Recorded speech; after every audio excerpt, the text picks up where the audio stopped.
اعوذ باللہ من الشیطان الرجیم بسم اللہ الرحمن الرحیم۔ عزیزان مان، آج نومبر 1973 کی 18 تاریخ ہے اور درس قرآن کریم کا آغاز سورہ یونس کی 94 آیت سے ہو رہا ہے، 10/9 کو۔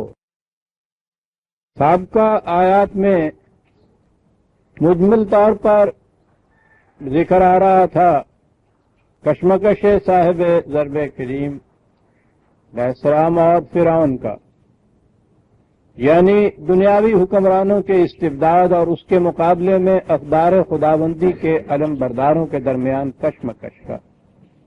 اور اس کے بعد یہ کہا گیا ہے کہ فَإِن كُنتَ فِي شَكٍّ مِّمَّا أَنزَلْنَا إِلَيْكَ فَاسْأَلِ الَّذِينَ يَقْرَؤُونَ الْكِتَابَ مِن قَبْلِكَ لَقَدْ جَاءَكَ الْحَقُّ مِن رَّبِّكَ فَلَا تَكُونَنَّ مِنَ الْمُمْتَرِينَ۔ جو کچھ بیان کیا گیا ہے، اگر اس باب میں تجھے کوئی شک ہو کہ یہ واقعات اس طرح نہیں ہوئے تھے، تو جن لوگوں کی طرف اس سے پہلے کتاب نازل کی گئی تھی، جو اہل کتاب ہیں، ان کے متعلق تو ان سے دریافت تم کر سکتے ہو، ان کی کتابوں میں بھی اس کا ذکر تمہیں مل جائے گا۔ یہاں ایک چیز ہے صرف سمجھنے کے قابل، یہاں جو ہے نا فَإِن كُنتَ فِي شَكٍّ فَاسْأَلِ الَّذِينَ، یہ واحد کے صیغے آئے ہیں۔ اگر تو اس بارے میں کسی شک میں ہو تو پوچھ لے اہل کتاب سے۔ تو معاذ اللہ ذہن اس طرف جاتا ہے کہ یہ نبی اکرم صلی اللہ علیہ وسلم پر وحی نازل ہوتی تھی، انہی کی طرف یہ آیات آئی تھی، انہی کی طرف یہ قرآن نازل ہوا تھا۔ تو یہ جو تو کے ساتھ آیا ہے واحد کا صیغہ، تو کیا اس میں مخاطب نبی اکرم صلی اللہ علیہ وسلم ہے؟ معاذ اللہ یہ تو ہو نہیں سکتا۔ کہا گیا ہے کہ اگر تو اس بارے میں کسی شک میں ہو جو پیچھے کہا گیا ہے تو پھر ان سے پوچھ جو اس سے پہلے جنہیں کتاب دی گئی تھی۔ تو اسے سمجھ لینا چاہیے کہ یہی ایک مقام نہیں، قرآن کریم میں کئی ایک مقامات آئیں گے جہاں بات ہوتی چلی آئی ہے اور اس کے بعد پھر مخاطب واحد مخاطب کا صیغہ ہے جو تو کے ساتھ ہے، اور جہاں یہ ایسا متبادر ہوتا ہے کہ مخاطب نبی اکرم صلی اللہ علیہ وسلم کو کیا گیا ہے، یہ بات نہیں ہے۔ عربی زبان میں بھی یہ ان کے ہاں قاعدہ تھا اور یہ اکثر ان کے ہاں یہ چیزیں ملتی ہیں۔ وہ بات کرتے کرتے درمیان میں اس کی یعنی سامنے مخاطب کوئی بھی نہیں ہوتا تھا، اور وہ بات کرتے ہوئے ایسے مخاطب کرتے تھے کہ جیسے کوئی سامنے ہے اور اس سے کہا جا رہا ہے۔ یہ ان کا انداز بھی تھا۔ اور پھر قرآن کریم تو اس طرح سے واحد کا صیغہ لیتا ہے، کبھی تو اس سے مراد ہوتا ہے اے مخاطب وہ سامنے ہو یا نہ ہو، کبھی مراد جمع کی ہوتی ہے کہ اے وہ قوم کے جس کی طرف یہ کتاب بھیجی گئی ہے، یا اس کے بعد بھی وہ جو اس کتاب کو پڑھ رہا ہے وہی مخاطب ہو جاتا ہے۔ جیسا کہ میں نے کئی دفعہ عرض کیا ہے، قرآن کریم کو جب ہم پڑھتے ہیں تو اس سے خدا ہم سے مخاطب ہوتا ہے، ہم سے باتیں کر رہا ہوتا ہے۔ تو اب ہم جو وہاں پڑھتے چلے آ رہے ہیں تو فَإِن كُنتَ فِي شَكٍّ، مجھ سے ہی مخاطب کیوں نہیں ہے قرآن؟ وہ مجھ سے ہی کیوں نہیں کہہ رہا یہ؟ تو جو اس زمانے میں مخاطب تھے ان سے یہی بات کہی جا رہی ہے، خواہ واحد کا صیغہ ہو۔ آج جو قرآن پڑھتا ہے اس سے متعلق یہ بات ہے کہ اگر تجھے اس بارے میں کوئی شک ہو، اور یہ بات تو چلی آ رہی ہے، میں نے عرض کیا ہے کہ بنی اسرائیل کا ذکر ہے، اور اس کے متعلق تو اگر آج بھی ان کے ہاں یہ عہد نامہ عتیق جسے کہتے ہیں اولڈ ٹیسٹیمنٹ، یہودیوں کی بائبل، اس میں آپ دیکھیں گے تو یہ واقعات اس کے اندر بھی ملیں گے آپ کو۔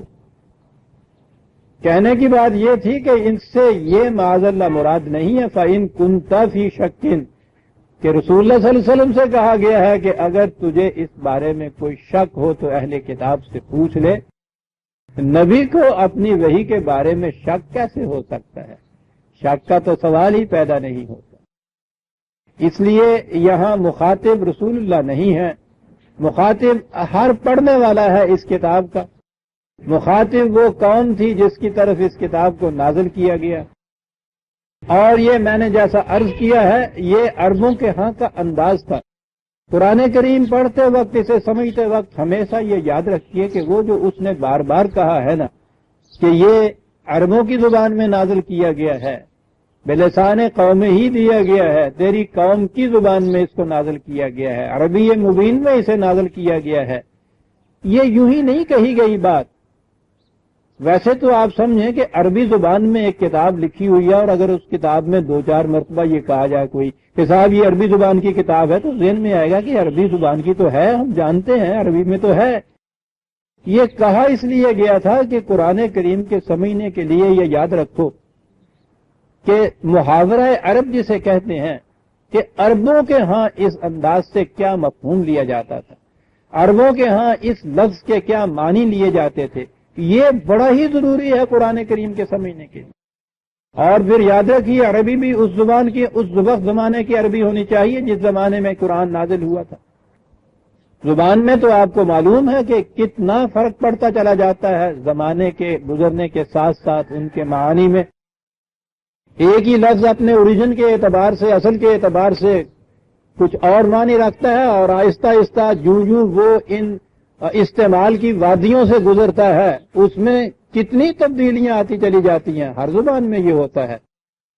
اس لیے قرآن کریم کا ایک تو سٹائل، انداز جو ہے اس زبان کا وہ وہی ہے کہ جو عربوں کا انداز ہوتا تھا، اسلوب بیان جسے آپ کہیں گے.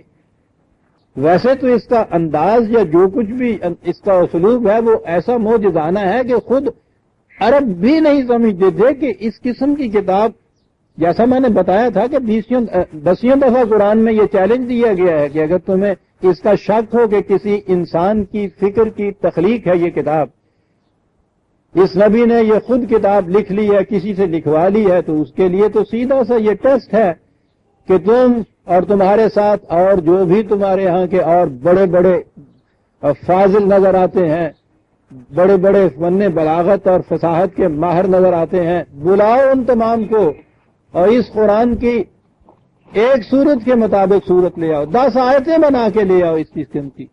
اور وہ عاجز رہے اس کے لیے، وہ کسی نے چیلنج قبول نہیں کیا. حالانکہ عرب تو اپنی زبان پہ اتنے نازاں تھے کہ وہ اپنے سوا ساری دنیا کو گنگا کہا کرتے تھے، عجمی کہہ کے پکارا کرتے تھے.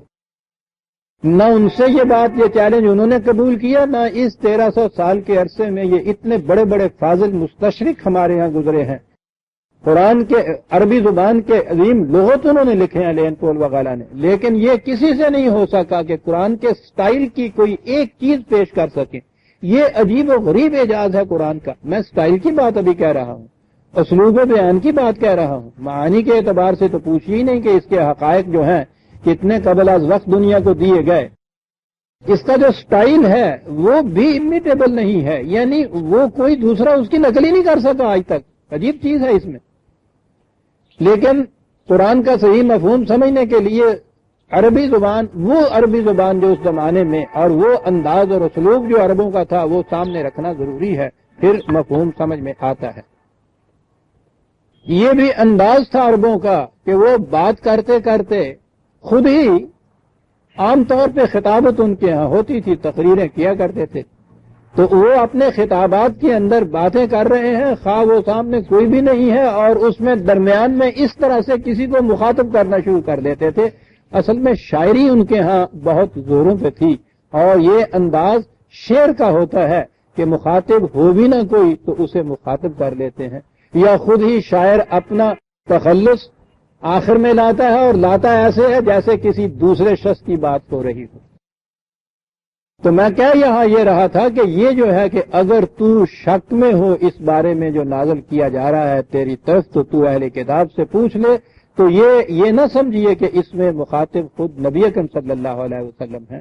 اس میں مخاطب وہ قوم تھی جس کے سامنے پہلے یہ قرآن آیا، اور اس کے بعد قیامت تک جو بھی قرآن کا پڑھنے والا قاری ہے وہ بھی مخاطب ہے کہ اگر اس بات میں تجھے کوئی شک ہو کہ یہ جو تفصیل دی گئی ہے یہ ایسے نہیں ہے تو اتنی بات تو تمہیں اہل کتاب کی کتابوں میں سے بھی مل سکے گی، یہ بائبل میں سے بھی مل جاتی ہے۔ لَقَدْ جَاءَكَ الْحَقُّ مِنْ رَبِّكَ فَلَا تَكُونَنَّ مِنَ الْمُمْتَرِينَ، خدا کی طرف سے بہرحال الحق دی ٹروتھ تمہاری طرف آ گیا۔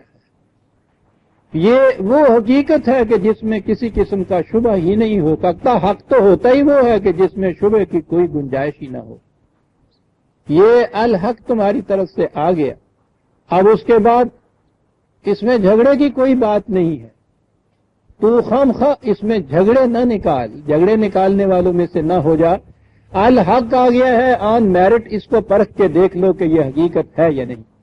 جو چیزیں اس میں اقوام سابقہ یا انبیاء گزشتہ کے متعلق آئی ہیں اس میں اگر کسی قسم کا کوئی شک و شبہ ہو تو بہرحال یہ اہل کتاب موجود ہیں تمہارے پاس، ان سے پوچھ لو کہ کیا ان کے ہاں بھی یہ باتیں ہیں یا نہیں۔ اور اس کے بعد یہ کہا کہ وَلَا تَكُونَنَّ مِنَ الَّذِينَ كَذَّبُوا بِآيَاتِ اللَّهِ فَتَكُونَ مِنَ الْخَاسِرِينَ۔ بات تو اصل میں یہ ہے کہ ان میں سے نہ ہو جاؤ کہ جو قوانین خداوندی کی تکذیب کرتے ہیں، جھٹلاتے ہیں انہیں، کہتے ہیں کہ نہیں صاحب یہ غلط ہے، ایسا نہیں ہو سکتا۔ یہ جو آج ہمارے ہاں اقدار خداوندی پہ قدم قدم پہ اقدار خداوندی کو جھٹلایا جاتا ہے، مسلمانوں کی قوم ہے، مسلمانوں کی مملکت ہے، دن رات پکارتے ہیں کہ اسلام کے لیے اسے حاصل کیا گیا، اتنا چرچا کیا جاتا ہے، اور اس کے بعد اقدار خداوندی کی تکذیب کی یہ کیفیت ہے کہ ہاں صاحب ٹھیک ہے، دیانتدار بن کے دیکھ لیا، کچھ نہیں بنتا، یہ تکذیب ہے یہ قانون خداوندی کی۔ وہ کہتا ہے کہ بددیانتی اور ظلم و بےایمانی جو ہے پنپ نہیں سکتی، وہ کہتا ہے کہ فتکون من الخاسرین، تم دیکھو گے کہ آخر میں نقصان اٹھاؤ گے، تباہ ہو جاؤ گے۔ کہا یہاں یہ جاتا ہے کہ نہیں صاحب پنپتا ہی اسی طرح سے، یہ دیکھیے سارے پنپ رہے ہیں بددیانتی کرتے کرتے، ہم نے دیکھ لیا دیانتدار بن کے بھی کچھ نہیں بنتا۔ یہ تکذیب ہے آیات اللہ کی۔ ٹھیک ہے آپ چھوڑ دیجئے دین کو، چھوڑ دیجئے قرآن کو، چھوڑ دیجئے اسلام کو، سیکولر ہو جائیے، میٹیریلسٹک لائف لے لیجئے جیسے یورپ نے لی ہے۔ انہوں نے کہا ہے کہ اقدار کوئی شے نہیں ہے، اصل چیز جو ہے انسان کے اپنے منافع اور مصلحتیں ہیں۔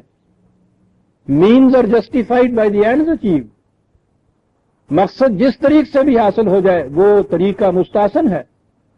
یہ سوال ہی نہیں ہے کہ فلاں بات جائز ہے، فلاں ناجائز ہے، فلاں سچی ہے، فلاں جھوٹی ہے، ٹھیک ہے، جس طریق سے بھی مقصد حاصل ہو جاتا ہے وہ درست ہے۔ یا تو یہ انداز اختیار کیجئے، یہ کفر کا انداز ہے، کھلا ہوا کفر ہے، ٹھیک ہے، لیکن یہ چیز کہ آپ اسلام کی طرف اپنی آپ نسبت کرتے ہیں، دن رات آپ کی زبانوں پہ یہ چیزیں ہیں، اور اس کے بعد دھڑلے سے یہ کچھ کہتے ہیں یا کرتے ہیں، کرنے والا بھی تکذیب کر رہا ہے۔ قرآن کہتا ہے کہ انہ لا یفلح الظالم، ظالم پنپ نہیں سکتا۔ یہاں دھڑلے پہ ظلم اور ظلم اور استبداد اور جور اور سارا کچھ کیا جاتا ہے، اور اس کے بعد کہا یہ جاتا ہے فخر کے ساتھ کہ دیکھیے کتنا کامیاب رہا ہمارا یہ طریقہ۔ وہ کہتا ہے کہ فواحش جو ہیں قوموں کو تباہ کر کے رکھ دیتے ہیں۔ یہاں عام یہ چرچا چلا آ رہا ہے، معاشرے کا یہ انداز ہو رہا ہے، اور اس کے بعد کہتے ہیں کہ صاحب دیکھ لیجئے کچھ بھی نہیں نقصان ہو رہا۔ اسے کہتے ہیں تکذیب آیات۔ یہ کفر نہیں ہے، کفر تو وہ ہے کہ جو اسے تسلیم ہی نہیں کرتا کہ اسلام ہے یا دین ہے یا مذہب ہے یا اس کے مطابق مجھے چلنا ہے۔ تکذیب یہ ہے کہ آپ یہ کہتے ہیں، اس کی تلاوت کرتے ہیں، سنتے ہیں، اس کو منسوب کرتے ہیں اپنے آپ کو اس کی طرف۔ ہر خط کے اوپر 786 لکھا ہوا ہوتا ہے، جیسے آپ کے آئین کے اوپر بھی یہ لکھا ہوا ہوتا ہے کہ مملکت کے تمام کاروبار حدود خداوندی کے تابع رہتے ہوئے کیے جائیں گے۔ یہ اقرار ہے، یہ ایمان ہے، اور اس کے بعد یہ کہ جتنی اقدار اس میں دی ہوئی ہیں، دھڑلے سے یا زبان سے ان کا اقرار کریں گے یا عملاً ان کے خلاف ورزی کرتے چلے جائیں گے، یہ تکذیب ہے، یاد رکھیے عزیزان اللہ۔ اور تکذیب تو کفر سے بھی زیادہ بدتر جرم ہے، اس میں منافقت ہے ساتھ۔ زبان سے آپ اقرار کرتے ہیں، عملاً اس سے انکار کرتے ہیں، اس کے خلاف کرتے ہیں، اور پھر یہ کہتے ہوئے قطعاً آپ کو حیا نہیں آتی کہ نہیں صاحب ہم نے دیکھ لیا کر کے اس سے یہ نہیں ہوتا، خدا یہ کہہ رہا ہے کہ اس کا نتیجہ تباہی ہے۔ تم یہ کہہ رہے ہو کہ نہیں صاحب اس کا نتیجہ کامیابی ہے، چیلنج دے رہے ہو خدا کو، ٹھیک ہے خدا کا نام لینا چھوڑ دو، جو جی میں آئے کرو، چیلنج دیجئے۔ پھر انہوں نے بھی چیلنج دیا تھا، لینن بھی چیلنج دیتا ہے، وہ بات بنتی ہے ان کی، انکار کرتے ہیں، وہ اقرار کرتے ہو اس کا اور اس کے بعد عملاً چیلنج دیتے ہو خدا کو کہ وہ کہتا ہے کہ تم تباہ ہو جاؤ گے، یہ کہتے ہیں ہم پنپ رہے ہیں صاحب، پہلے کیا کرتا ہے تو؟ اسے تکذیب آیات کہتے ہیں۔ مذہب پرست قومیں تکذیب آیات کرتی ہیں، اور یہی وجہ ہے کہ ان کو دور عذاب ملتا ہے۔ ٹھیک ہے کفر ایک انکار ہے، وہ اپنے لیے اپنی عقل و فکر کی بنا پہ مصلحت کے لیے اسے ہی کوئی طریقے وضع کر لیتے ہیں، لیکن ان میں منافقت نہیں ہوتی، وہ بھی نتائج اپنے کچھ پیدا کر دیتا ہے، عارضی صحیح، شعلہ مستعجل صحیح، تھوڑے وقت کے لیے صحیح، لیکن ان کے سینے میں تضادات کی کشمکش نہیں ہوتی، وہ کھلے بندوں یہ کہتے ہیں کہ ہم نہیں مانتے ان اقدار کو۔ یہاں کیفیت یہ ہے کہ دن رات ان اقدار کا چرچا کیا جاتا ہے، اس کے بعد عملاً ان کے خلاف جایا جاتا ہے، اور اس کے بعد کہا جاتا ہے کہ دیکھیے ہم کتنے کامیاب ہو رہے ہیں۔ یہ ہیں وہ سائیکولوجیکل کنٹراڈکشن، نفسیاتی تضادات، یہ ہے جو لے ڈوبتا ہے افراد کو بھی اقوام کو بھی، تضادات، اور اسی کو اس نے شرک بھی کہا ہے، شرک بھی تضاد ہی کا نام ہوتا ہے۔ بات دوسری طرف چلے جائے گی، ان الذین حقت علیہم کلمۃ ربک لا یؤمنون ولو جاءتہم کل آیۃ حتی یروا العذاب العلیم۔ یہاں پھر عام ترجمے سے ایک الجھاؤ پیدا ہوتا ہے ذہن میں۔ میں نے عرض کیا تھا عزیزان من کے عام ترجمے ہمارے ہاں جو ہیں یہ قرآن کو نہ صرف یہ کہ سمجھا نہیں سکتے بلکہ ان سے الجھاؤ پیدا ہوتا ہے۔ اس کا ترجمہ یہ کیا جاتا ہے کہ جن لوگوں کے اوپر رب کی بات پوری ہو چکی ہے وہ کبھی ایمان نہیں لائیں گے، کیونکہ رب کی بات پہلے سے ایک لکھی ہوئی تھی کہ انہوں نے تو ایمان لانا ہی نہیں ہے، وہ پوری ہو گئی ہے، اس واسطے یہ ایمان ہی لائیں گے۔ سیدھی سی بات ہے کہ اگر وہ پہلے ہی رب نے فیصلہ کر دیا تھا کہ یہ ایمان نہیں لائیں گے تو اب ان کا جرم کیا، پھر ان کو سزائیں کیوں دی جا رہی ہیں، جہنم رسید کیوں کیا جا رہا ہے؟ سارا قرآن تو اسی چیز سے بھرا پڑا ہے کہ اگر یہ انکار کرو گے، اگر اس کے خلاف جاؤ گے تو یہ ہوگا اور وہ ہوگا، یہ سزا ملے گی، تباہ ہو جاؤ گے، آخرت میں تمام جہنم میں جاؤ گے۔ اور بات اگر یہ ہوئی تو صاحب پہلے سے ہی طے ہوا ہے، تو پھر یہ بھی مانتے ہیں وہ بھی مانتے ہیں۔ قیامت ہے کہ خدا کو ایک ہی زبان میں الہادی بھی کہتے ہیں، ہدایت دینے والا، معاذ اللہ المدلو بھی کہتے ہیں۔ یہ جو 99 نام گنائے ہوئے ہوتے ہیں نا قرآن میں، آپ دیکھیں گے اس میں یہ بھی لکھا ہوتا ہے الہادی، ہدایت دینے والا، المدلو گمراہ کرنے والا، معاذ اللہ، وہ گمراہ کرنے والا۔ کہاں سے یہ چیزیں آ رہی ہیں؟ ان ترجموں سے آ رہی ہیں جو میں نے عرض کیا ہے آپ سے۔ ابھی بات آئے گی آگے۔ یہاں یہ کہا گیا ہے کہ یہ میں نے کہا نا کہ ترجمہ کر لیتے ہیں جن کے متعلق خدا کی بات کہی ہوئی پوری ہو گئی وہ تو کبھی بھی ایمان نہیں لائیں گے، اور پھر اس کی تفسیر میں آپ کی وہ حدیثیں آ جاتی ہیں، روایات آ جاتی ہیں۔ فرمایا رسول اللہ صلی اللہ علیہ وسلم نے کہ آدم کی پشت سے جب پوری نو انسانی نکالی گئی تو اللہ میاں نے دایاں ہاتھ پھیرا ایک طبقے کے اوپر، وہ ساری کی ساری روحیں جنت کی تھی، بایاں ہاتھ پھیرا وہ ساری کی ساری جہنم کی تھی۔ چلیے وہ پہلے ہی وہاں کہیں یہ سارے فیصلے ہو گئے، دایاں ہاتھ پھیر دیا تو ادھر، بایاں ہاتھ پھیر دیا ادھر۔ بلا تمثیل عرض کروں گا عزیزان من، اور کس طرح سے سمجھاؤں یہ بات جو یہ کہتے ہیں کہ وہ مہاراج رنجیت سنگھ کے زمانے میں فائلیں بہت سی اکٹھی ہو گئی، مقدمات لوگوں کے تھے، وہ دہائی مچی کہ صاحب کچھ فیصلہ کیجئے، ان کو فرصت ہی نہیں ملتی تھی، انبار اکٹھا ہو گیا۔ ایک دن انہوں نے کہا لاؤ کی کہندے ہو تسی ہونے فیصلہ کر دینے، ایسی کہڑی گل ہے کہ جی وہ تو ہزاراں دی تعداد کیا کہنے لگا پاویں لکھاں ہون، تسی ساڈے فیصلے نہیں تکے۔ لے آئے وہ انبار، انہوں نے کٹھا کر دیا، کہنے لگا دیاں ادھر رکھ دو، ادھر رکھ دو، انہوں نے رکھ دیے انبار ادھر ادھر، کہنے لگا منظور ہے نا منظور لے جاؤ۔ عزیزان من کیا باتیں آپ کرتے ہیں، پشت پہ ہاتھ پھیرا، دایاں ہاتھ پھیرا، یہ سارے جنت والے، بایاں ہاتھ پھیرا، یہ سارے جنت والے۔ وہاں وہ کہتا ہے وَمَن يَعْمَلْ مِثْقَالَ ذَرَّةٍ خَيْرًا يَرَهُ وَمَن يَعْمَلْ مِثْقَالَ ذَرَّةٍ شَرًّا يَرَهُ۔ عدل کے ترازو کھڑے کیے جائیں گے اور ایک ایک ذرے کے برابر وہاں دھرم کانٹے پہ وزن ہوگا۔ ومن ثقلت موازینہ فہو فی عیشۃ راضیہ ومن خفت موازینہ فہو، جس کا تعمیری نیکیوں کا پلڑا جھک جائے گا وہ ہے کہ جو جنت میں جائے گا، جس کا یہ پلڑا جو ہے اٹھا ہوا رہے گا وہ ہے جو اپنے اعمال کا سزا بھگتنے کے لیے جہنم میں جائے گا۔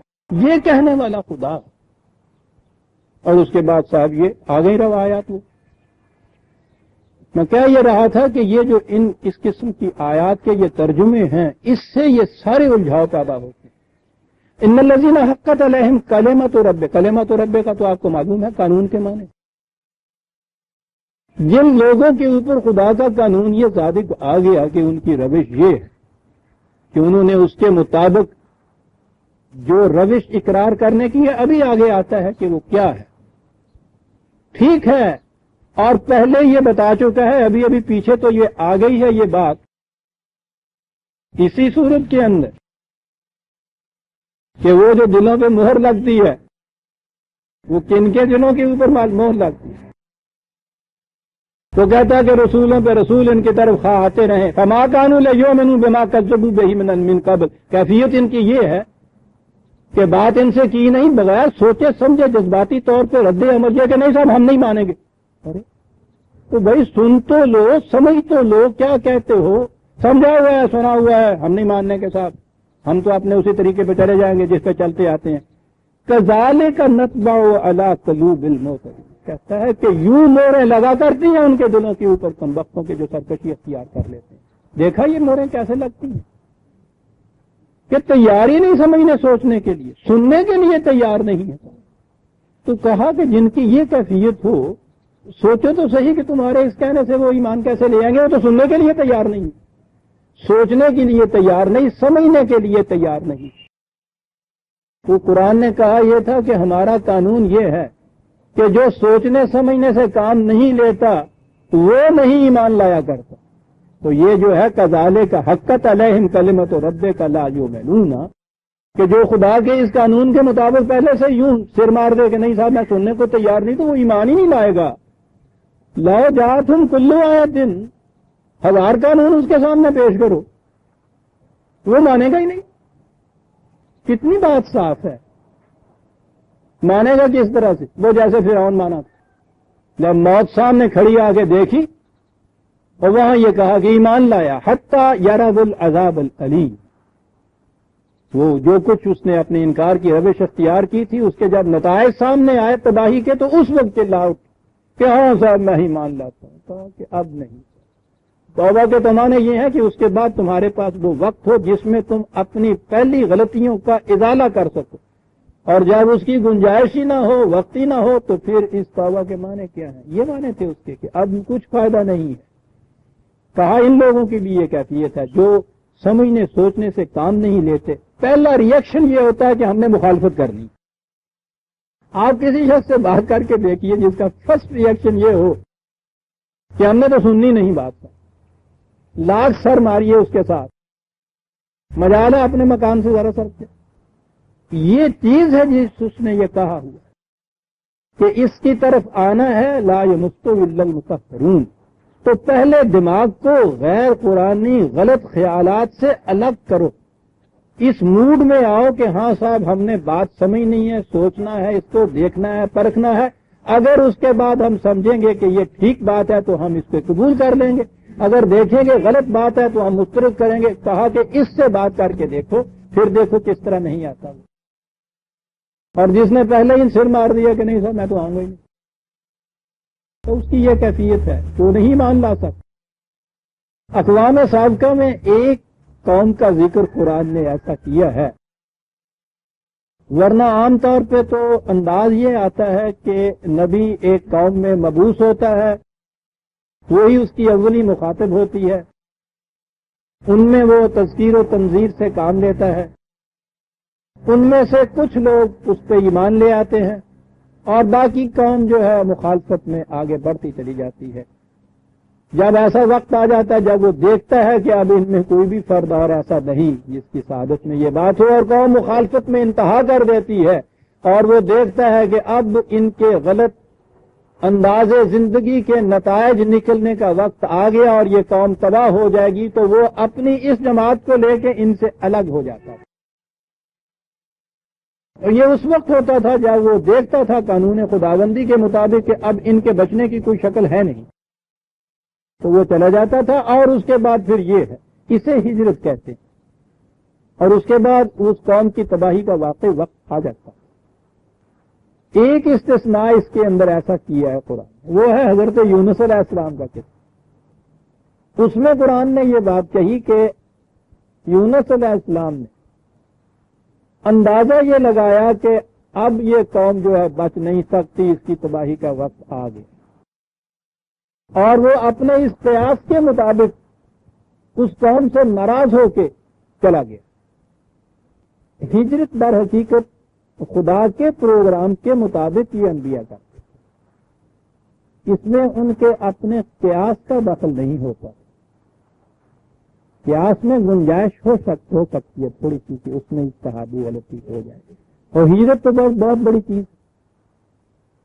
یہ تو ایک انقلابی موڑ ہوتا ہے تاریخ کے اندر. کسی ناصح مشفق کا, کسی طبیب کا, کسی ڈاکٹر کا مریض کی باری سے یہ کہہ کے اٹھ کے چلے جانا کہ اب ختم ہے قصہ, صاحب کچھ نہیں ہو سکتا, یہ بہت بڑا فیصلہ ہوتا. اور یہ تو ایک فرد کی بات میں نے کہی.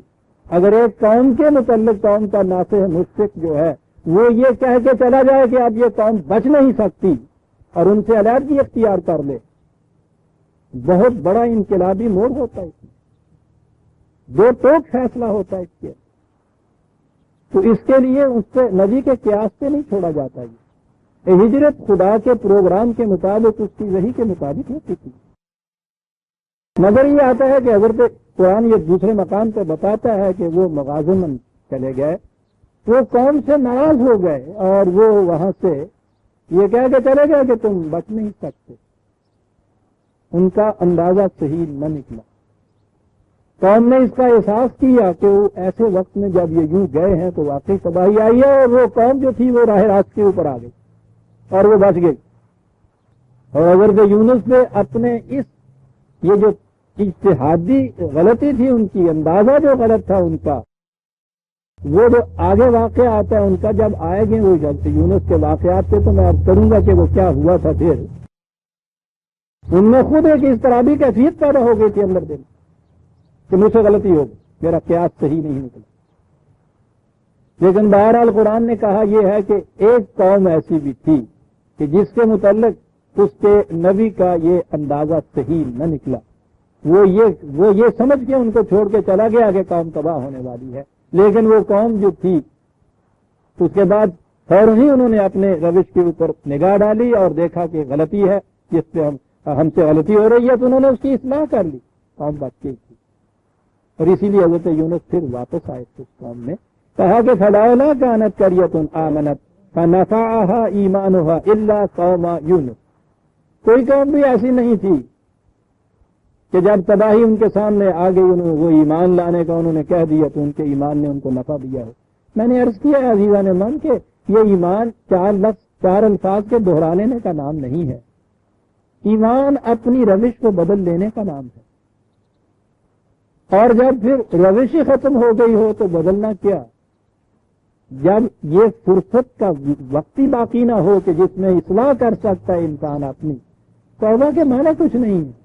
یہ چند الفاظ کے دوہرا دینے کا نام نہیں ہے.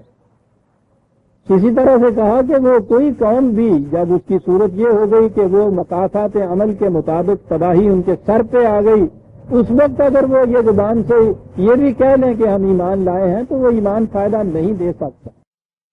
کہا یہ ایک قوم یونس تھی جس کے متعلق نبی کا اندازہ یہ ہوا کہ ان کی تباہی اب یقینی طور پہ آ گئی ہے, لیکن ایسا نہیں تھا. انہوں نے اس تباہی آنے سے پیشتر صحیح روش اختیار کر لی اور وہ کام بچ گئی. کہا کہ اس کے سوا تو اور تاریخ میں کوئی قوم ایسی ہے نہیں کہ جس قوم کی یہ کیفیت ہو کہ اس نبی نے فیصلہ دے دیا ہو ہمارے پروگرام کے مطابق کہ اب یہ تباہی ان کی آ گئی ہے اور وہ اس کے بعد بچ گئے ہوں. جیسا میں نے عرض کیا عزیزان من, قرآن میں یہ آتا ہے فلما احسوا باسهم کہ یہ ظلم اور استبداد پہ مبنی جتنے معاشرے ہوتے ہیں ان کا یہ غلط روش، ان کے استبداد اور ظلم کی چیزیں اندر ہی اندر نتائج مرتب کر رہی ہوتی ہیں۔ یہ ایک ہی دن نہیں کہیں ہو جاتا کہ ان کی تباہی یکا یک زلزلے کی طرح آ جاتی ہے۔ وہ اندر ہی اندر مواد پکتا ہے اس کا، اور اس کے بعد جب وہ وقت آ جاتا ہے کہ وہ شاخ کے اندر سے وہ شگوفہ باہر آ جائے، محسوس شکل میں جب تباہی ان کے سامنے آتی ہے تو وہ اس وقت اس سے پھر بھاگتے ہیں، اور وہاں ہمارا قانون مکافات پیچھے سے آواز دیتا ہے، لا ترکضوا، تم کہیں بھاگ کے نہیں جا سکتے، واپس آؤ، ٹھہر جاؤ، ٹھہر گئے، واپس آؤ اپنے ان محلات اور ایوانات کی طرف کہ جسے تم نے غریبوں کے خون کے پسینے سے تعمیر کیا تھا، آؤ تاکہ تم سے ہم پوچھیں کہ یہ کہاں سے لیا تھا پیسہ جس کے یہ محل تعمیر کرا۔ اس وقت یہ انداز ہوتا ہے۔ وہ وقت توبہ کا نہیں ہوتا، وہ تو جو اپنی غلط روش ہے اس کی تباہی کے نتائج بھگتنے کا وقت آ جاتا ہے، پھر کچھ نہیں ہو سکتا تمہارے ساتھ۔ لما آمنوا کشفنا عنہم عذاب الخزي فی الحیات الدنیا ومتعناہم الی حین۔ قوم یونس کی یہ صورت ہو گئی تھی کہ وہ تباہی سے پہلے انہوں نے اپنی روش کو بدل لیا، اور اس کے بعد ہم نے ان سے وہ تباہی جو آنے والی تھی اس کو اٹھا لیا۔ کیا تباہی ہوتی ہے عزیزان من؟ ہم تو اپنے ذہن میں یہی رکھتے ہیں نا کہ وہ پتھروں کی بارش ہو جاتی ہے، آگ برسنے لگ جاتی ہے، کہیں سے وہ زلزلہ آ جاتا ہے، طوفان آ جاتا ہے، مرزا صاحب کے الفاظ میں طاعون پھوٹ جاتا ہے، ہیضہ آ جاتا ہے۔ ہم تو یہ سمجھتے ہیں نا کہ خدا کا عذاب قوموں پہ یہ ہوتا ہے۔ یہ اس لیے ہم کہتے ہیں کہ کہیں ہم اپنے متعلق نہ یہ سمجھ لیں کہ خدا کے عذاب میں ہم گرفتار ہیں۔ یہ خود فریبی ہے۔ سنیے عزیزان من کے عذاب خداوندی کیا ہے۔ الفاظ قرآن کے ہیں آپ کے سامنے، میں تو نہیں کچھ کہہ رہا، میں تو اپنی طرف سے کبھی کچھ نہیں کہا کرتا۔ کیا تھا عزیزان من؟ سنیے عذاب کیا ہوتا ہے۔ عذاب الخزي فی الحیات الدنیا، اسی دنیا کی زندگی میں ذلت اور خواری اس کی قوم کے نصیب میں ہو جاتی، ذلیل ہو جاتی ہے وہ قوم دوسری قوموں کی نگاہوں میں۔ کہا یہ ہے عذاب خزي فی الحیات الدنیا، اسی دنیا کی زندگی میں ذلیل اور خوار ہو جاتی ہے۔ اب سوچ لیجیے عزیزان من، اس کے پہچاننے اور ماپنے کے لیے کسی قسم کا کوئی غلط قیاس ہو سکتا ہے، غلط اندازہ ہو سکتا ہے، کوئی غلطی لگ سکتی ہے کہ کون عذاب میں مبتلا ہے یا منملا ہے، یا خدا کے انعامات اس قوم کے اوپر برس رہے ہیں۔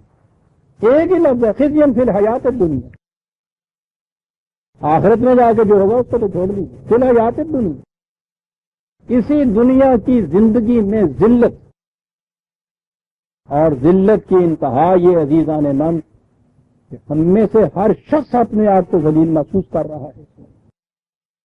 اندازہ لگائیے کتنا بڑا عذاب۔ اسی لیے میں یہ کہا کرتا ہوں کہ خدا کرے کہ ہم وہ قوم یونسی کی طرح ہو جائیں کہ اب بھی بات ہمارے سمجھ میں آ جائے اور ہم اپنی روش کو بدل لیں، تو یہ ذلت کا عذاب ہم سے اٹھ جائے گی۔ شاید اب بھی مہلت کا وقت ابھی ہو، تو یہ صورت اس کے بچنے کی۔ ورنہ اگر وہ آخری وقت جو ہے قوم کی تباہی کا آ جاتا ہے، اس وقت تو پھر یہ ایمان اور یہ انفعال اور یہ ندامت اور یہ ریگریٹ کوئی کام نہیں دے سکتا۔ عزیزان یہی نہیں کہا کہ پھر وہ ذلت ان کی جو تھی وہ دور ہو جاتی ہے، وَمَتَّعْنَاهُمْ إِلَىٰ حِينٍ، پھر ایک وقت تک کے لیے ان کو متاع حیات مل جاتی ہے۔ ذلت اور خاریاں کیا ہیں؟ متاع حیات کا چھن جانا کسی قوم، اور پھر یہ متاع حیات ان کو مل گئی اس قوم کو۔ اب یہ آگے بات بڑی اہم آتی ہے۔ رسول اللہ صلی اللہ علیہ وسلم ایک طبیب مشفق کی طرح دل سے چاہتے تھے کہ یہ کام تباہ نہ ہو جائے، انسانیت اس طرح اپنے ہاتھوں سے ذلت اور خاری کے کڑے میں نہ گر جائے۔ وہ ایک ایک فرد کو بچانا چاہتے تھے، پوری قوم کو بچانا چاہتے تھے۔ قرآن یہ کہہ رہا ہے کہ تو اپنے آپ کو ہلاک کر لے گا اس غم میں کہ یہ لوگ کیوں نہیں ایمان لاتے، اور اس کے بعد جی میں یہ آتا ہوگا کہ کوئی طریقہ ایسا اختیار کر لیا جائے کہ یہ کسی طرح سے ایمان لے آئے، بچ جائے۔ عزیزان من، رسول کو کوئی اپنی منفعت مقصود نہیں ہوتی، وہ تو جیسا قرآن کہتا ہے پہلے دن اعلان کرتا ہے لا اسألکم علیہ من اجر، میں اپنے لیے جو کچھ میں کر رہا ہوں کوئی اس کا اجر تم سے نہیں مانگتا، کوئی معاوضہ نہیں مانگتا، کوئی صلہ نہیں مانگتا، وہ ووٹ بھی نہیں دیتا ان کے لیے، وہ تو پہلے دن رسول ہوتا ہے جب کوئی ووٹ دینے والا بھی اس کے ساتھ نہیں ہوتا، وہ ان کی خاطر سب کچھ چاہتا، جی میں یہ آتا ہوں کچھ تو ایسا ہو جائے یہ کسی طرح کا وقت بچ جائے صحیح۔ وَلَوْ شَاءَ رَبُّكَ لَآمَنَ مَنْ فِي الْأَرْضِ كُلُّهُمْ جَمِيعًا أَفَأَنْتَ تُكْرِهُ النَّاسَ حَتَّى يَكُونُوا مُؤْمِنِينَ۔ اے رسول، یہ جو تیرے دل میں بار بار یہ آرزو بیدار ہوتی ہے اٹھتی ہے کہ کچھ ہو جائے یہ کسی طرح سے یہ قوم ایمان لے آئے بچ جائے یہ چیز، کہا کیا تو مجبور کرنا چاہتا ہے ان کو کہ یہ ایسا ہو جائے؟ اگر مجبوری سے جبر سے ہی مومن بنانا مقصود ہوتا، ہمارے لیے مشکل کیا تھی کہ ہم انسان کو پیدا ہی مومن کر، کائنات کی باقی چیزوں کو ہم نے پیدا کیا ہوا نا، ہر ایک مسلم ہے ان میں سے خدا کے قانون کے سامنے جھکی ہوئی، جرت نہیں ہے یہ اتنے بڑے عظیم الجثہ سورج کو کہ قانون خداوندی اگر ہے کہ 5:03 اور 34 سیکنڈ کے اوپر تو نے نمودار ہونا ہے کہ اس میں 35واں سیکنڈ ہو جائے کسی طرح، یہ ہے نا عطایت، کہتا ہے کہ یہ سب مسلم، اسلام کے معنی یہ ہے، کہتا ہے کہ اگر انسانوں کو بھی اسی طرح سے یہ کیفیت ہوتی کہ ان کے اختیار و ارادے کے بغیر ہی یہ سارے کے سارے ایک روش پر چلنے کے لیے مجبور ہوتے تو ہم انہیں پیدا ہی اسی طرح کر سکتے تھے، ہمارے لیے مشکل ہی نہیں تھا یہ، اگر خدا چاہتا تو یہ اس طرح سے ہو سکتا تھا، لیکن ہم نے ایسا نہیں چاہا، ہم نے چاہا یہ ہے کہ یہ اپنے اختیار و ارادے سے اپنے لیے راستہ اختیار کرے، راستہ متمیز کر کے ہم نے دکھا دیا ہے نا، یہ صحیح راستہ ہے یہ غلط راستہ ہے، براہ پہ تمہیں کھڑا کر دیا گیا ہے، اور اس کے بعد کہہ دیا کہ فمن شاء فلیؤمن فمن شاء فلیکفر، جس کا جی چاہتا ہے یہ راستہ اختیار کرے، جس کا جی چاہتا ہے وہ اختیار کرے۔ اس کے بعد کہا کہ رسول تو کیا چاہتا ہے، تو کیا مجبور کرے گا ان لوگوں کو کہ یہ ضرور صحیح راستہ اختیار کر لیں؟ مجبور کرنا ہوتا تو ہم انہیں پیدا ہی ایسا کر دیتے کہ ان کا اختیار و ارادہ ہوتا ہی نہیں۔ تو جب ہم نے صاحب اختیار و ارادہ پیدا کیا ہے تو ایک طرف یہ ان کو اختیار دے دینا کہ جون سا راستہ جی چاہے اپنے لیے خود اختیار کر لے، اور دوسری طرف یہ اختیار سلب کر لینا کہ مجبور کر کے ہمیں ایک ہی روش پہ چلانے کے لیے پیدا کرتے، خدا کی کہ شایع نشان نہیں تھا یہ، ہم نے ایسا نہیں کیا ہے، اس میں جبر کی کوئی بات نہیں، لا اکراہ فی الدین، کوئی جبر کی بات نہیں، ایمان تو کہتے ہی اسے ہیں جو دل اور دماغ کی کامل رضامندی سے اختیار کیا جائے۔ اور یہاں آپ کے یہاں چل رہی ہے ایک لمبی تاریخ صاحب کے کہ کوئی شخص بھی جو مسلمان ہو کے اپنا فرض کرو کہ اس بدبخت کے ذہن میں یہ چیز ہے کہ یہ جو مذہب تم پیش کر رہے ہو میں اسے پسند نہیں کرتا، وہ بدلنا چاہتا ہے، جانا چاہتا ہے، کہتا ہے نہیں جا سکتے، قتل کر دیے جاؤ گے۔ قرآن کہتا ہے رسول اللہ سے کہ کیا تم جبرن ان کو مسلمان بناؤ گے؟ خدا کہتا ہے رسول سے، اور یہاں یہ صورت ہے کہ ہاں صاحب ہم تلوار کے زور سے ان کو رکھیں گے یہاں مسلمان، مرتد کی سزا قتل جیسے آپ کہتے ہیں۔ کسی نے یہ سوچا نہیں کہ کتنی بڑی خطرناک تاریخ ہے یہ جو پیدا کی جا رہی ہے عزیزان من۔ اس تاریخ جس زمانے میں پہلے آپ کے جس دور میں اس چیز کے اوپر انہوں نے یہ عمل شروع کیا تھا اور اختیار ان کو یہ مل گیا، ہر شخص کو اپنے جیب میں ایک کارڈ رکھنا پڑتا تھا، ان کے ہاں کے دستخط تھا کہ یہ شخص صحیح العقیدہ ہے، اسے کچھ نہ کہا جائے، جسے وہ کارڈ نہیں ملتا تھا مباح تھا مرتد کا قتل، یعنی جس کا جیتا ہے اسے قتل کر دے۔ آپ کو معلوم ہے کہ صدیوں تک بغداد کی گلیوں کے اندر کتنا مسلمانوں کا خون ہوا، کس بنا پہ کہ جو صاحب اقتدار ملا تھے انہوں نے کہہ دیا کہ ان کے عقیدے صحیح نہیں۔ عقیدہ جی یہ نہیں ہے کہ وہ مسلمان چھوڑ کے عیسائی ہو گئے تھے یا یہودی ہو گئے تھے یا ہندو ہو گئے تھے، جی نہیں صاحب، ان کا عقیدہ صحیح نہیں رہا تو اپنی صحت عقیدے کے لیے ان سے سرٹیفکیٹ کی ضرورت پڑتی، فوٹو بلّہ پاس ہو تو پھر تو وہ بچ سکتا تھا۔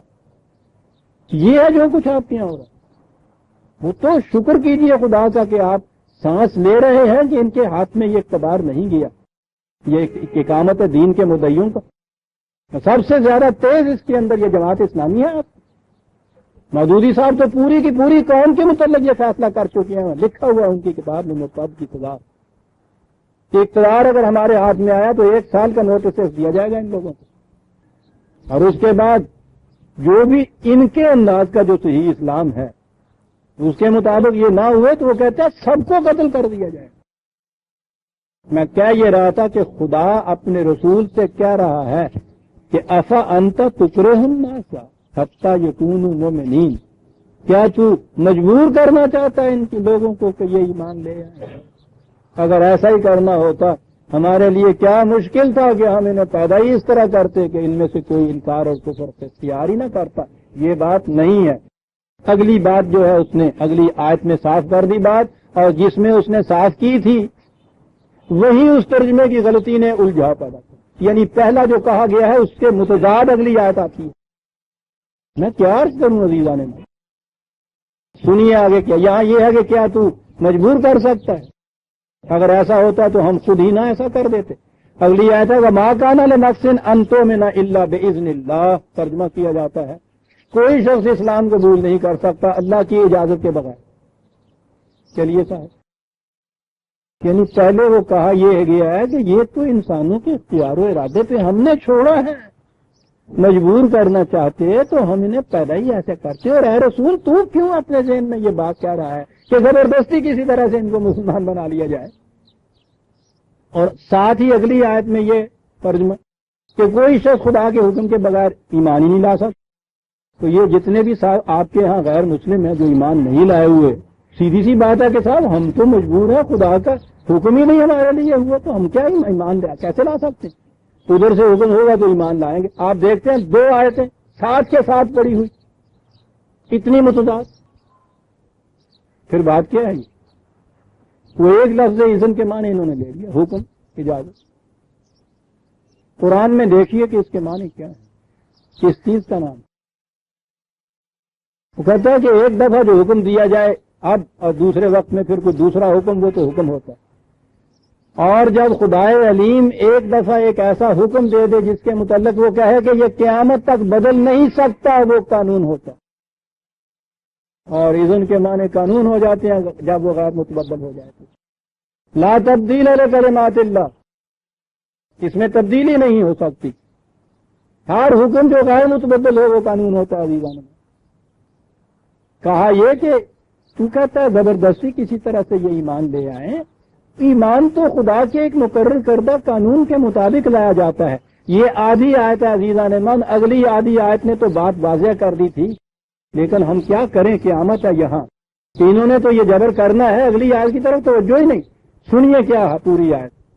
وَمَا كَانَ لِنَفْسٍ أَن تُؤْمِنَ إِلَّا بِإِذْنِ اللَّهِ وَيَجْعَلُ الرِّجْسَ عَلَى الَّذِينَ لَا يَعْقِلُونَ.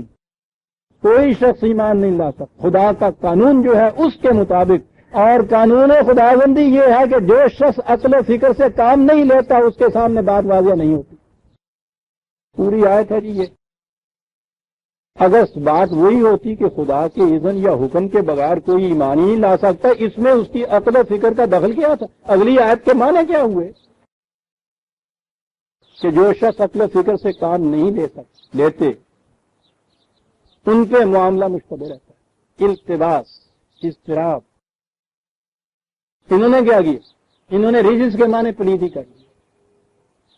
ترجمہ اس کا پلیدی ہوتا ہے کہ جو لوگ عقل سے کام نہیں لیتے وہ ان کو وہ پلیدی ان کے اوپر ڈال دیتا ہے.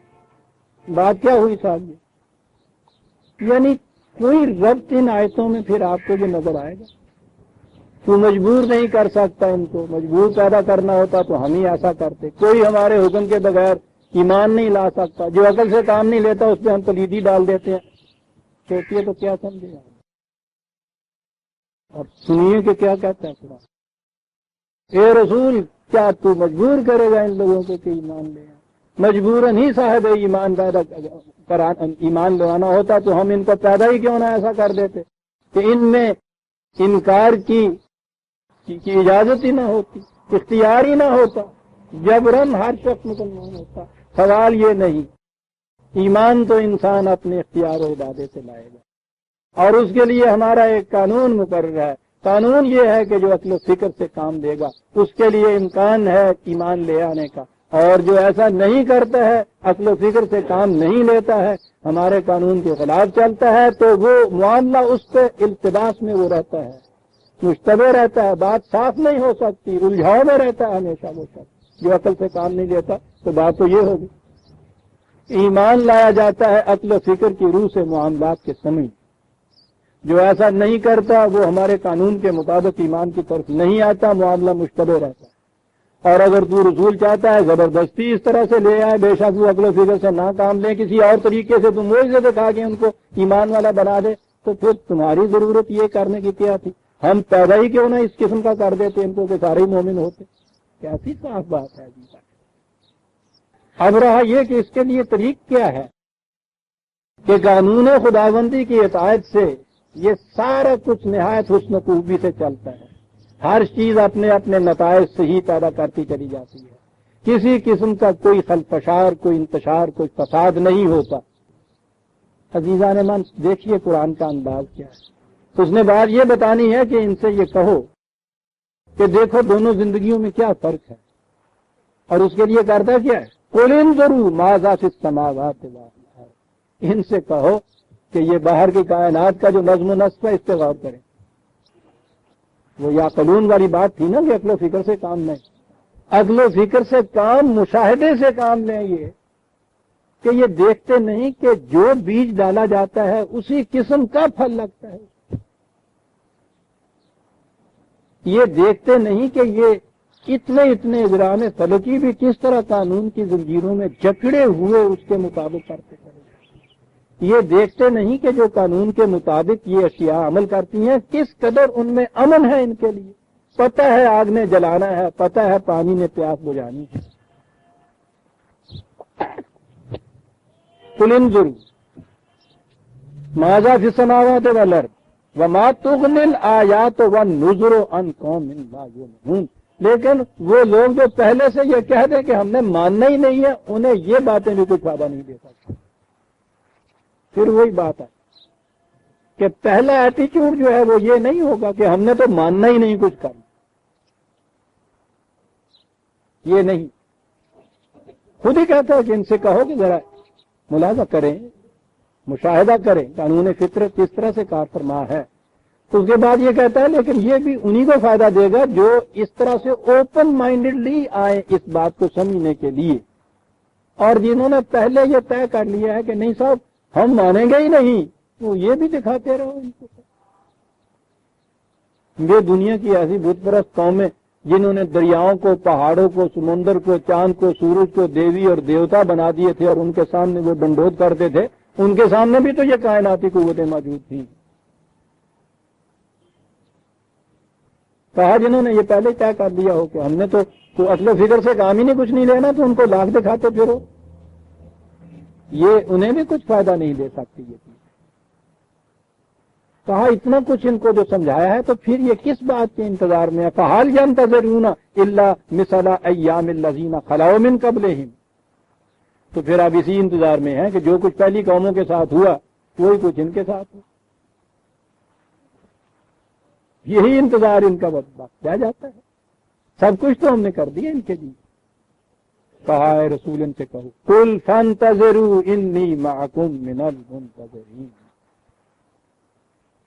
کہا کہ دونوں راستے آ گئے، میں اپنے راستے پہ چل رہا ہوں، تم اپنے راستے پہ چلے جاؤ، میں تمہیں مجبور کر ہی نہیں سکتا کہ جبرن دوسرے راستے پہ لے آؤں۔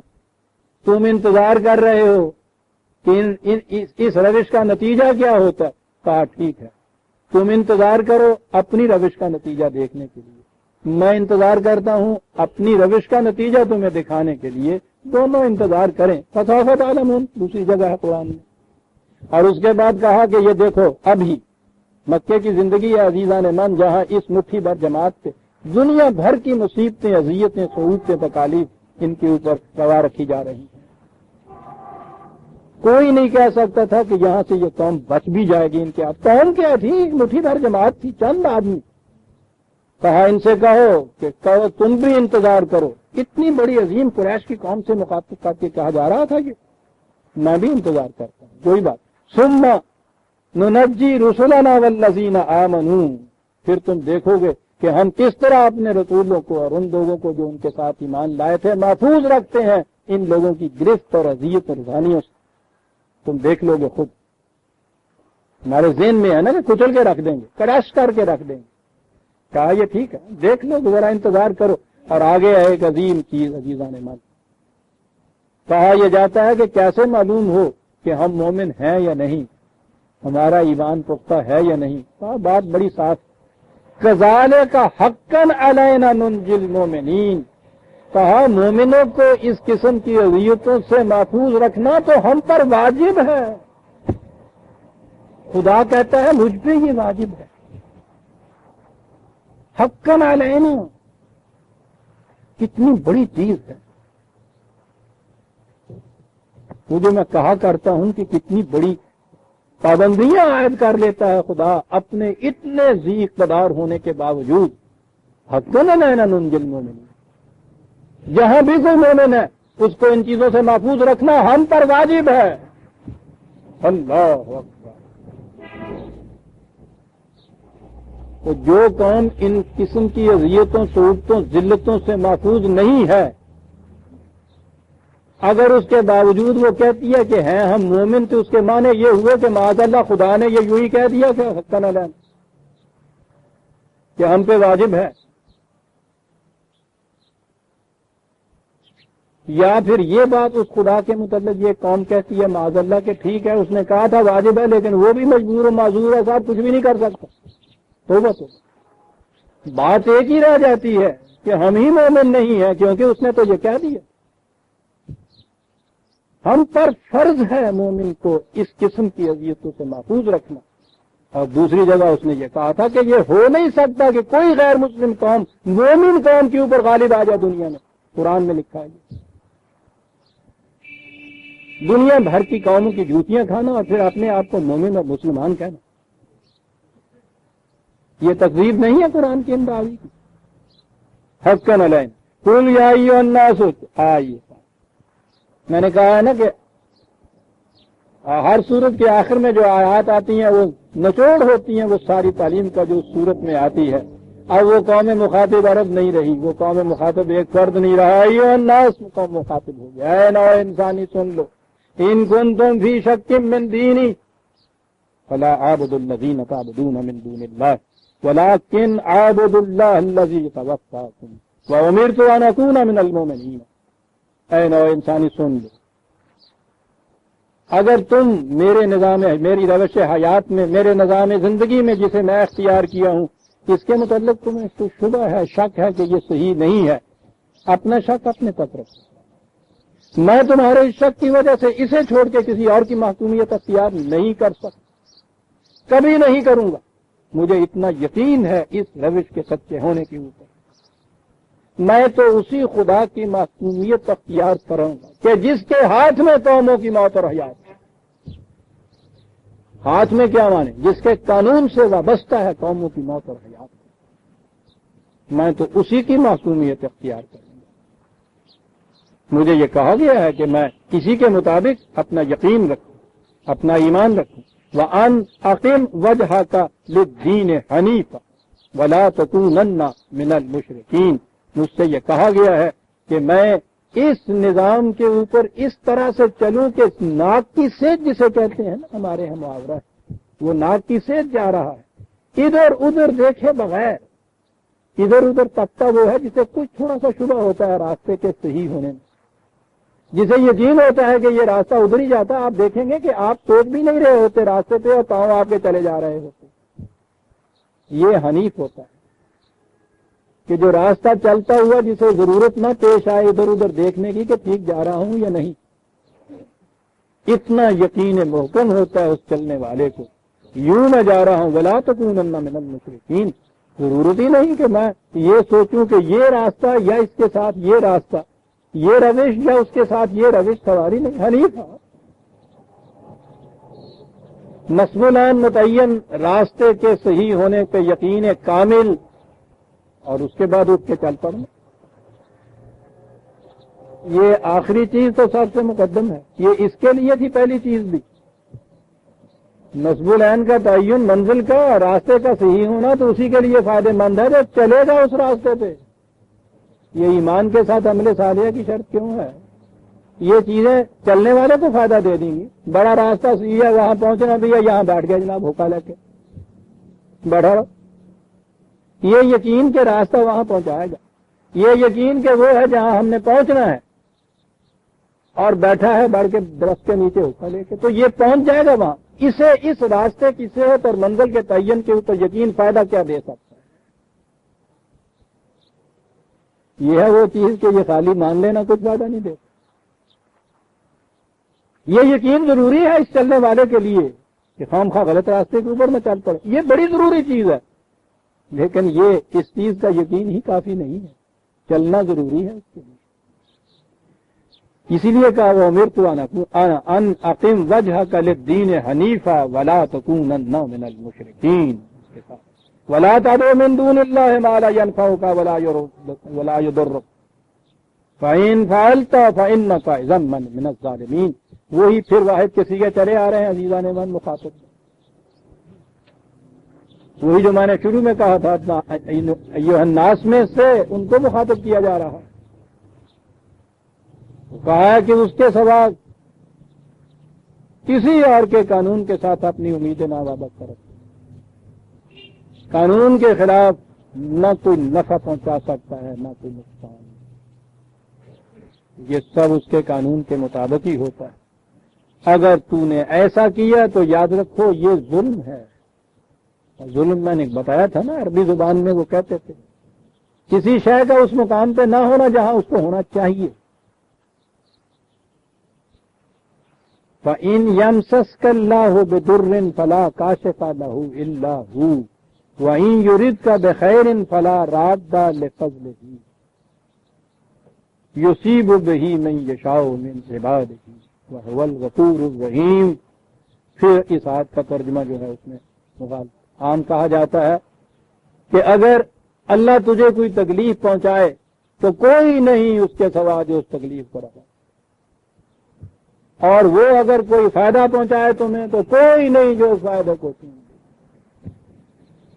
اور وہ فائدہ پہنچاتا ہے جسے چاہتا ہے اس کو فائدہ پہنچا دیتا ہے. چل بھائی,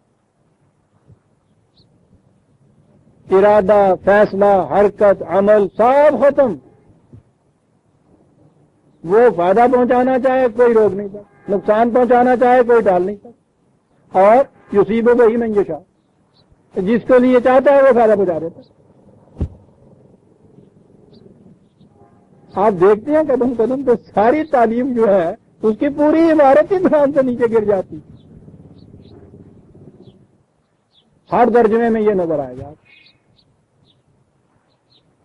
اور بات تو اس نے وہی کی کہ یاد رکھیے یہاں فائدے اور نقصان وہ جو پہلی آیت میں تھا, یہ تو سارا اس کے متعین کردہ قوانین کے مطابق ہوتا ہے. آگ میں انگلی ڈالیے انگلی جلے گی, سخت تکلیف پہنچی. اب اس کے بعد یہ جو آپ کے ہاں کی یہ تکلیف ہے, بڑے سے بڑے آپ کے پریزیڈنٹ کی سفارش بھی اگر کہیں سے آپ لے آئیں کہ صاحب اے درد تو اس کو چھوڑ دے, تو درد نہیں مانتا. لاکھ روپیہ رشوت میں دے دیجئے کہ صاحب یہ درد کام ہو جائے, نہیں کام ہو. ایسی جگہ انگلی ڈالیے آگ میں جہاں کوئی دیکھنے والا نہیں ہے کہ صاحب کسی سپاہی نے نہیں دیکھا, تھانے نہیں لے گئے, عدالت میں نہیں گئے. سزا تو اس طرح سے ہوتی ہے نا دنیا میں. تنہائی میں کمرے کے اندر یہ کیجئے تو پھر بھی وہ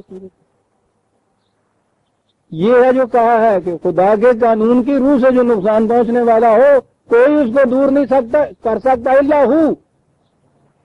آگ کے جلے کا علاج اس درد کا علاج اس دوائی میں ہے کہ جو خدا نے اس کے لیے مقرر کی ہوئی. قانون کی خلاف ورزی سے تکلیف پہنچی, قانون کے مطابق کام کرو تو پھر اس سے شفا ہو گئی.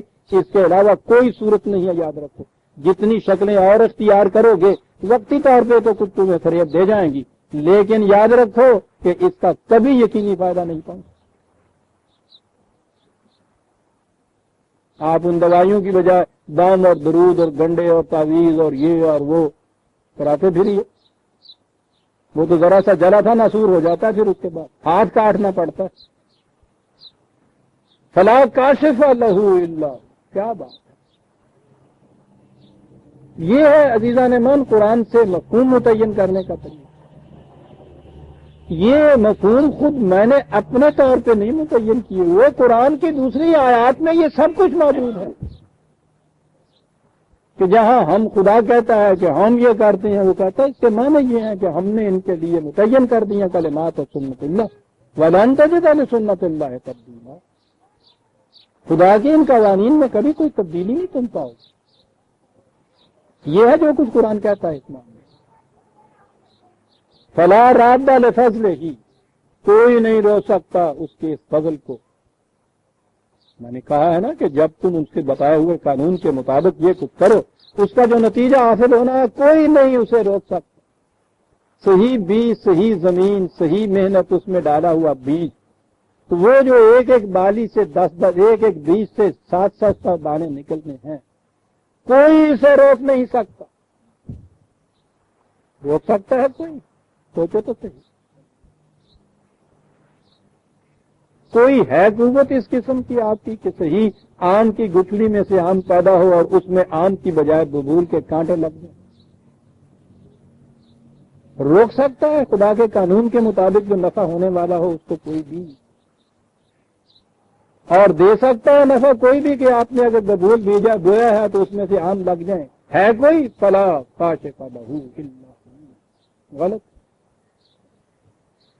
اور اس کے بعد یصیب بہ من یشاء من عبادہ، پھر وہ کہ وہ جسے چاہتا ہے اپنے بندوں میں سے دیتا ہے۔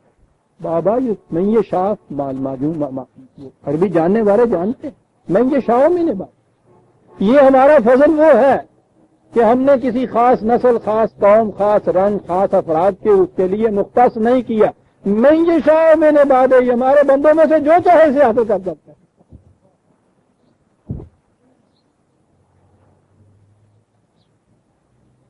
بس ذرا سا یہ وہاں سے نکل کے یہ گزرا عجم کے راستے سے، اور وہ راستے کی دھول اتنی پڑی اس کے اوپر عزیزان من کہ اصلی چہرہ نظر ہی نہیں آتا۔ یہ سارے ترجمے وہاں سے ہوئے ہیں منگے کا، جسے خدا چاہتا ہے وہ دیتا ہے۔ چلیے کتنی صاف بات ہے، یصیب بہ من یشاء من عبادہ وَهُوَ الْغَفُورُ الرَّحِيمُ۔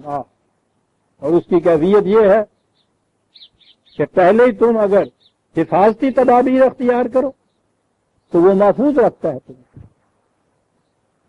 غلطی کر دو اس کے اندر اور پھر اس کے قانون کی طرف رجوع کرو تو رحیم ہے، پھر مرحمت بھی عطا کر دیتا ہے تمہیں۔ غفور و رحیم، کہاں لایا ہے یہ دو لفظ؟ میں نے کہا تھا نا کہ آیتوں کے آخر میں جو خدا اپنی صفات بیان کرتا ہے، عزیزان من غور کرنے کی چیز ہوتی ہے۔ یہ قانون کی روح سے نقصان، قانون کی روح سے فائدہ، جو چاہتا ہے حاصل کرے، اور اس کے لیے غفور و رحیم لانا۔ ارے پہلے سے ہی اگر تم حفاظتی پریکاشنری میئر جسے کہتے ہیں، پہلی چیز ہمارے یہاں ہیلتھ کے لیے یہ ڈاکٹر صاحبان جو کہتے ہیں کہ آ رہا ہے حیضہ یہاں، بھائی اس کے لیے یہ گلے ہوئے پھل نہ کھانا، نہ کھانا، وہاں نہ جانا، یہ کرنا وہ کرنا، یہ ساری چیز مغفرت کی ہے۔ حفاظت حفاظت حفاظت، کہا حفاظت بھی ہے، اور اگر کہیں غلطی ہو جاتی ہے کوئی بات نہیں، رحیم مرحم بھی ہم عطا کریں، وہ بھی اسی کے قانون کے مطابق پھر ہوتی ہے۔ جب ایسا ہو جاتا ہے تو اس کے بعد پھر وہ ڈاکٹر کے پاس وہ چیزیں بھی ہوتی ہیں جو اس کی صفت رحیمیت کی مظہر ہوتی ہیں۔ قُلْ يَا أَيُّهَا النَّاسُ قَدْ جَاءَكُمُ الْحَقُّ مِنْ رَبِّكُمْ، پکار کے کہہ دو نو انسانی سے، الحق تمہارے رب کی طرف سے آ گیا۔ کتنی خود اعتمادی ہے اس اعلان کے اندر، پکار کے کہہ دو کہ آ گیا۔ اور سنیے عزیزان من، جو میں نے کہا تھا کہ یہ جو چیزیں میں بیان کرتا ہوں اپنی طرف سے نہیں، قرآن ہی کی طرف سے، یہی ایک آیت آ گئی، پکار کے کہہ دو فَمَنِ اهْتَدَىٰ فَإِنَّمَا يَهْتَدِي لِنَفْسِهِ وَمَنْ ضَلَّ فَإِنَّمَا يَضِلُّ عَلَيْهَا۔ جو صحیح راستہ اختیار کرے گا وہ اپنے ہی لیے صحیح راستہ اختیار کرے گا، اسے اس کو فائدہ پہنچے گا۔ جو غلط راستے پہ چلے گا وہ تباہی اپنے لیے خریدے گا، وہی تباہ ہوگا، نہ خدا کا کچھ بگڑے گا نہ کسی اور کا کچھ بگڑے گا۔ دیکھتے ہیں آیت، اس کی موجودگی میں یہ چیز کہنا کہ صاحب جسے وہ چاہے گمراہ کرے، جسے وہ چاہے وہ ہدایت دے دے، جسے چاہے وہ نقصان پہنچا دے، جسے چاہے وہ فائدہ پہنچا دے۔ فمن اهتدى فانما يهتدي لنفسه، الناس کو پکارا ہوا ہے، نوع انسانی کو پکارا ہوا ہے، جو بھی صحیح راستے کے اوپر چلے گا یہتدی لنفسہ ہی، عربی جاننے والے جانتے ہیں لام کس چیز کے لیے آیا کرتا ہے، اپنے ہی فائدے کے لیے وہ یہ کرے گا۔ ومن ضل فانما ومن ضل فانما يضل علیہا، یہ علیہا، اور جو غلط راستے پہ چلتا ہے اس کا وبال، اس کی تباہی بھی اسی کے اوپر آتی ہے۔ وما انا علیکم بوکیل، ان سے کہہ دو کہ نہ میں نہ میرا خدا تمہارے اوپر نگران بن کے نہیں آئے ہوئے کہ ڈنڈا مار مار کے تمہیں صحیح راستے کے اوپر چلاتے تھے، گراہے پہ تمہیں کھڑا کر دیا، سائن پوسٹ لگا دیا، راستہ بتا دیا، آنکھیں دے دی، روشنی دے دی۔ ہمارا فریضہ یہ نہیں ہے کہ اس کے بعد ڈنڈے مار کے چلاتے تھے، کیونکہ ڈنڈے مار کے چلانے والی بات جو ہے وہ انسان کے اختیار و ارادے کے خلاف جاتی ہے۔ اس گراہے کے اوپر ہم نے کہہ دیا ہے کہ فمن اهتدى فانما يهتدي لنفسه فمن ضل فانما يضل عليها، ادھر جاؤ گے منزل مقصود پہ پہنچ جاؤ، یہ راستہ اختیار کرو گے ہر قدم منزل سے دو دگنے فاصلے پہ لے جائے گا، تمہیں یاد رکھو۔ اور اس کے بعد اگر یہ چاہو کہ صاحب یہاں سے پھر آپ زبردستی تمہیں نہیں کہ وما انا علیکم بوکیل،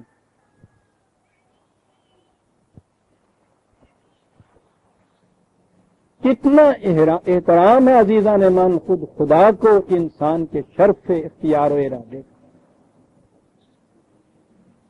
کیا مشکل ہے اس کے لیے نگران ہو جائے، پتہ نہیں پھر صاحب اختیار بتا دیا، جتنی چیزیں ضروری سی صحیح اختیار کے استعمال کرنے کے لیے وہ سب بتا دی، سب کچھ دکھا دی، زبردستی نہیں ہے صاحب، کہ کہتے ہیں ٹھیک ہے صاحب کہ وہ خدا تو نہیں ہے، ہم تو ہے نا زبردستی۔ وہ اکبر آبادی کے صاحب کہ مان لیتے ہیں پولیس والے سزا ہو یا نہ ہو، وہ تو آگے جاگے کی بات ہے، پہلی رات حوالات میں جو ہو جاتا ہے صاحب وہ یہ ہے نا وہ لوگ کہ ٹھیک ہے صاحب خدا نگران نہیں ہے، وہ زبردستی نہیں کرتا، وہ جہنم میں نہیں پھینکتا، نہ پھینکے، ہم جو بیٹھے ہیں یہاں نگران، ہم ہیں تمہارے اوپر داروغے۔ وہ رسول سے کہتا ہے آپ نے سے کہ لستا بمسیطر علیہم، تم ان کے اوپر تھانے دار نہیں مقرر کر کے بھیجے گے بابا، تم داروغے نہیں ہو۔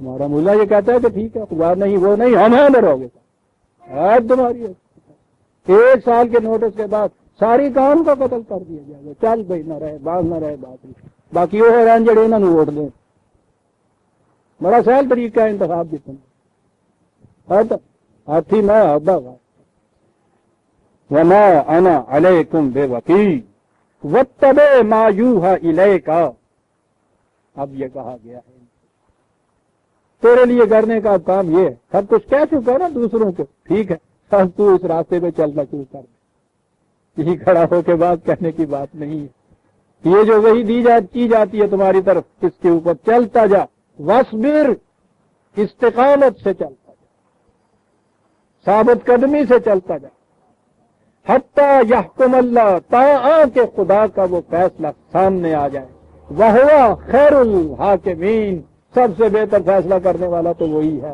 ابھی آئے گا فیصلہ تمہارے سامنے، وصبر، استقامت شرط ہے ایمان۔ سورہ یونس آج ختم ہو گئی۔ ربنا تقبل منا انک انت السمیع العلیم۔ آئندہ ہم سورہ ہود لیں گے اور اس کے بعد